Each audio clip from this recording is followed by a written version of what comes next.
Hello दोस्तों, आप लोग कैसे हैं। आशा करता हूं कि आप लोग बहुत ही अच्छे होंगे। आज हम लोग फिजिकल केमिस्ट्री का चैप्टर फर्स्ट यानी कि रसायन विज्ञान की कुछ मूल अवधारणाएं, चैप्टर का नाम है some basic concepts of chemistry. तो इस चैप्टर में आज हम लोग स्टार्ट पॉइंट से देखेंगे कि इसका आज चैप्टर चालू कर रहे हैं। तो आप लोग अगर हमारे वीडियो को पहली बार देख रहे हैं तो चैनल को सब्सक्राइब ज़रूर करें। और तो चलिए चलते हैं टॉपिक की ओर। तो इसमें बेसिक से चलेंगे, यानी रासायन का क्या होता है। रासायन रस जोड़ आयन, रस जोड़ क्या होता है, आयन, जिसका शाब्दिक अर्थ है रसों यानी द्रवों का अध्ययन किया जाता है। रसों मतलब क्या होता है, द्रव, यानी इसमें किसका अध्ययन किया जाता है, द्रवों का अध्ययन किया जाता है। आयन मतलब क्या होता है, धन आयन और ऋण आयन, ठीक है। इसमें किसका अध्ययन किया जाता है, रसों यानी द्रवों का अध्ययन किया जाता है, ठीक है। तो केमिस्ट्री शब्द की उत्पत्ति जो हुआ था यूनानी भाषा के कीमिया से हुआ है। केमिस्ट्री शब्द की उत्पत्ति कहाँ से हुआ, यूनानी भाषा के कीमिया से हुआ है, जिसका अर्थ है धातु निर्माण की तकनीक। क्या है, जिसका अर्थ क्या है, धातु निर्माण की तकनीक, ठीक है।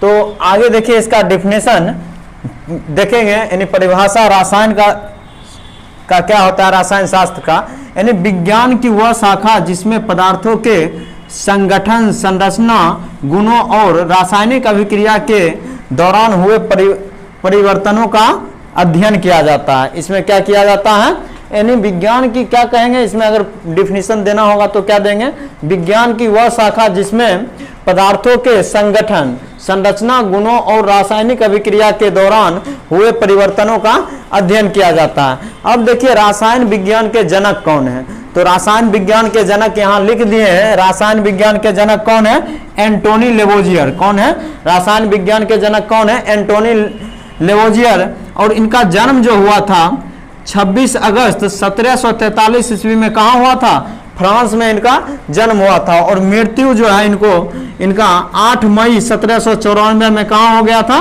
पेरिस में हो गया था, ठीक है। तो देखो इन्होंने जो है एंटोनी लेवोजियर जी ने इन्होंने क्या क्या चीज का जो है खोज किए थे। तो खोज क्या क्या चीज का किए थे, नाइट्रोजन, ऑक्सीजन, कार्बन एवं सिलिकॉन का क्या किए थे, इन्होंने खोज किए थे। इन्होंने सर्वप्रथम वायु के मुख्य घटक नाइट्रोजन एवं ऑक्सीजन की भी खोज किए थे, ठीक है। इन्होंने क्या किए थे, सर्वप्रथम वायु के मुख्य घटक नाइट्रोजन एवं ऑक्सीजन, यानी सबसे पहले इन्होंने नाइट्रोजन एवं ऑक्सीजन की खोज किए थे, ठीक है। तो देखिए चलते हैं आगे, ठीक है। रसायन विज्ञान की मुख्य शाखाएं, रसायन विज्ञान की मुख्य शाखाएं कितनी है, तो रसायन विज्ञान की मुख्य शाखाएं 3 हैं। पहला क्या है, भौतिक रसायन यानी कि फिजिकल केमिस्ट्री, और दूसरा है कार्बनिक रसायन ऑर्गेनिक केमिस्ट्री, और तीसरा है अकार्बनिक रसायन इनऑर्गेनिक केमिस्ट्री, ठीक है। तो इसमें जो है रसायन विज्ञान में इनकी मुख्य कितनी शाखाएं हैं, 3 शाखाएं हैं। पहला भौतिक रसायन फिजिकल केमिस्ट्री, दूसरा क्या है कार्बनिक रसायन ऑर्गेनिक केमिस्ट्री, तीसरा है अकार्बनिक रसायन इनऑर्गेनिक केमिस्ट्री। इसमें जो है इन तीनों मुख्य शाखाओं के बारे में जानेंगे कि इसमें क्या क्या पढ़ना होता है। तो हम लोग जो है पिछले सिलेबस में जो है 11th का जो है सिलेबस पिछले हम डाल दिए हैं। आप चाहे तो उसमें जाकर के प्लेलिस्ट में जाकर के 11th का सिलेबस देख लें। भौतिक रसायन में कितना चैप्टर है, कार्बनिक रसायन में कितना चैप्टर है और अकार्बनिक रसायन में कितना चैप्टर है, और उसमें कितना कितना मार्क्स का क्वेश्चन पूछा जाता है, उसका जो है सिलेबस उस वीडियो में जो है एकदम पूरा डाल दिया गया है, ठीक है। तो चलिए चलते हैं आगे। इसमें भौतिक रसायन होता क्या है, यानी फिजिकल केमिस्ट्री। इसके अंतर्गत पदार्थों की भौतिक अवस्थाओं, गुणों एवं रासायनिक प्रक्रमों से संबंधित सिद्धांतों का अध्ययन किया जाता है। इसका डिफिनीशन क्या होगा, इसके अंतर्गत पदार्थ की भौतिक अवस्थाओं, गुणों एवं रासायनिक प्रक्रमों से संबंधित सिद्धांतों का क्या किया जाता है, अध्ययन किया जाता है, ठीक है।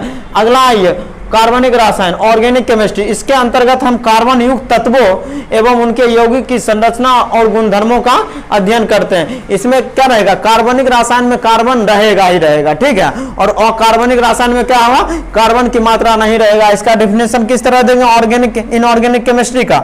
इसके अंतर्गत हम अकार्बनिक यानी कार्बन रहित, इसमें क्या रहेगा, कार्बन नहीं रहेगा, तत्वों एवं उनके यौगिक की संरचना गुणधर्मों का अध्ययन करते हैं, ठीक है। तो चलिए आगे चलते हैं हम लोग। अब यहाँ से आपका टॉपिक स्टार्ट हो रहा है, ठीक है। तो ध्यान से देखिए, रसायन विज्ञान के अध्ययन का महत्व एवं क्षेत्र। रसायन विज्ञान के अध्ययन का महत्व कहाँ है, इनके किस क्षेत्र में ये जो है काम आते हैं, ठीक है। तो इसमें क्या हो जाएगा, इसका importance and scope of chemistry. क्या रसायन विज्ञान के क्या है दिया हुआ, रसायन विज्ञान के लगभग सभी पहलुओं में अति महत्वपूर्ण भूमिका अदा करते हैं। क्या रसायन विज्ञान का जो है सभी पहलुओं में क्या महत्वपूर्ण भूमिका अदा करते हैं। आधुनिक विश्व में रसायन विज्ञान के महत्वपूर्ण योगदान निम्नलिखित है, ठीक है। इसमें रसायन विज्ञान के जो है महत्वपूर्ण योगदान क्या है, निम्नलिखित है। पहला क्या हो जाएगा, कृषि में रसायन, दूसरा क्या हो जाएगा, औषधियों में रसायन, और तीसरा क्या हो जाएगा, उद्योग में रसायन, और चौथा रसायन विज्ञान तथा ऊर्जा संसाधन, ठीक है। तो इसके बारे में हम लोग डिटेल्स में थोड़ा जानेंगे, तो वीडियो पर आप लोग बने रहिए, ठीक है। तो देखिए, कृषि में रसायन, केमिस्ट्री इन एग्रीकल्चर, रसायन विज्ञान का कृषि क्षेत्र में महत्वपूर्ण योगदान है। अब देखिए क्या क्या योगदान है। ए नंबर में रासायनिक उर्वरकों जैसे urea, calcium super phosphate, calcium nitrate का फसल की उपज बढ़ाने में। हम लोग फसल को जो है खेतों में लगाते हैं और फसल को अच्छी ग्रोथ के लिए इसमें जो खाद का उपयोग करते हैं, जिसमें क्या क्या किस किस चीज का उपयोग करते हैं, urea, calcium super phosphate, calcium nitrate को जो है फसल को वृद्धि करने में, इसमें वृद्धि अच्छी तरह से हो, उसको उपज की बढ़ाने में इसका उपयोग किया जाता है, ठीक है। तो अगला देखिए, कीटनाशकों जैसे डीडीटी, गैमेक्सिन आदि का फसलों की कीटों से रक्षा के लिए, कीटों से रक्षा के लिए किसका किसका उपयोग किया जाता है, कीटनाशकों जैसे डीडीटी, गैमेक्सिन आदि का फसलों से कीटों की रक्षा के लिए इसका उपयोग किया जाता है। अगला देखिए मेरा है 2 नंबर में औषधियों में रसायन। आजकल क्या है, मेडिसिन में इसका जो है औषधि यानी केमिस्ट्री इन मेडिसिन, इस क्षेत्र में रसायन विज्ञान का महत्वपूर्ण योगदान निम्नलिखित का उत्पादन है। अब देखिए, जीवन रक्षक औषधियां, जीवन रक्षक औषधियां क्या है, प्लेन तथा टेक्सोल। प्लेन तथा टेक्सोल किसके लिए, कैंसर के लिए। प्लेन तथा टेक्सोल जो आता है किसके लिए आता है, कैंसर के लिए, तथा एजेडटी एजाइडोथाइमिडिन एड्स के लिए। ये जो है जीवन रक्षक औषधियां हैं, ठीक है। अगला है बी नंबर, विष संक्रामित तथा प्रतिरोधी के लिए, ठीक है। अब देखिए 3 नंबर में उद्योग में रसायन यानी chemistry in industry, chemistry in industry. अब इसमें क्या लिखना है, रसायन विज्ञान लगभग सभी औद्योगिक प्रक्रमों में महत्वपूर्ण भूमिका अदा करती है। इसके महत्वपूर्ण उदाहरण निम्नलिखित का उत्पादन है। अब देखिए इसमें किसका किसका उत्पादन है, तो इसमें एग्जांपल में देखते हैं। ए नंबर में क्या है, संश्लेषित रेशे जैसे नाइलोन, ऑर्लोन, डेक्रोन आदि। संश्लेषित रेशे कौन कौन है, नाइलोन, ऑर्नोल, डेक्रोन आदि, ठीक है। अब इसमें देखिए प्लास्टिक, प्लास्टिक का भी उद्योग यानी फैक्ट्री लगता है, संश्लेषित रेशे का भी लगता है, यानी बहुत तरह का फैक्ट्री जो है लगता है। वहाँ क्या होता है, मान के चले कि केमिस्ट्री इन इंडस्ट्री का जो है ना वो वहाँ उपयोग किया जाता है, ठीक है। अब देखिए इसमें जो है प्लास्टिक जैसे बेकेलाइट, टेफ्लॉन, पॉलीथीन आदि।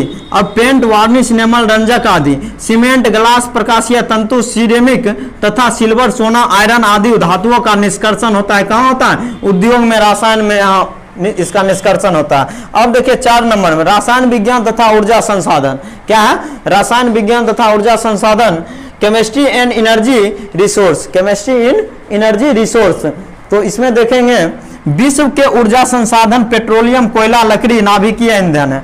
पेट्रोलियम, कोयला, लकड़ी जो है क्या है, नाभिकीय ईंधन है। इसको क्या करना है, याद करके रखना है। नाभिकीय तथा सौर ऊर्जा का उत्पादन रसायन विज्ञान की सहायता से समझाया जा सकता है, ठीक है। अगला देखिए इसमें छोटा सा है, रसायन विज्ञान अत्यधिक विस्फोटक पदार्थों के लिए उत्तरदायी है, जैसे परमाणु बम, हाइड्रोजन बम, ये सब क्या है। देखिए रसायन विज्ञान का जो है उपयोग हम लोग एक से एक हथियार बनाने में भी काम आता है, और एक से एक युद्ध में देखते होंगे विस्फोटक पदार्थ जितना भी बनता है, परमाणु बम हो गया, हाइड्रोजन बम हो गया, इसका जो है हम लोग हर एक जगह देखते हैं रसायन विज्ञान का जो उपयोग देखते हैं, जिसमें देखिए वहाँ ना कुछ रसायन का जो है उपयोग किया ही किया गया है, ठीक है। तो अब हम लोग जो है इससे जो है नेक्स्ट अगले वीडियो में हम लोग लेकर के आएंगे। अगर आप हमारे चैनल को सब्सक्राइब नहीं किए हैं तो चैनल को सब्सक्राइब जरूर करें और तथा बेल आइकन को जरूर दबाएं, और अगर आप लोगों को वीडियो अच्छा लगा हो तो लाइक शेयर जरूर करें।